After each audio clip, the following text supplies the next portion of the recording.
आत्ता आपण आलोय थर्ड कोर्टयार्डवर, म्हणजेच तिसऱ्या अंगणात. किल्ल्याचा हा जो पार्ट आहे याला म्हणायचं दिवाने खास. याच्या बरोबर समोर गार्डन आहे. हे राजाने राणीसाठी बनवलं होतं आणि त्याच्याच समोर एक्झॅक्ट समोर या दिवाने खासच्या एक्झॅक्ट समोर सुखमहल आहे. हा पहा, हा सुखमहल.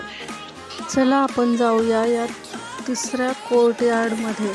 इथे राजाचे खास ज्याचे खास मंत्रिमंडळ पाहुणे त्यांच्यासोबत इथे मीटिंग व्हायच्या आणि आम जनतेला इथे परमिशन नव्हती येण्यासाठी. या दिवाने खासच्या इमारतीत 4 इमारती आहेत. ते म्हणजे पहिलं तर शीश महल आणि त्याच्यावर जे आहे ते जश्न मंदिर आणि सुहाग मंदिर सुद्धा.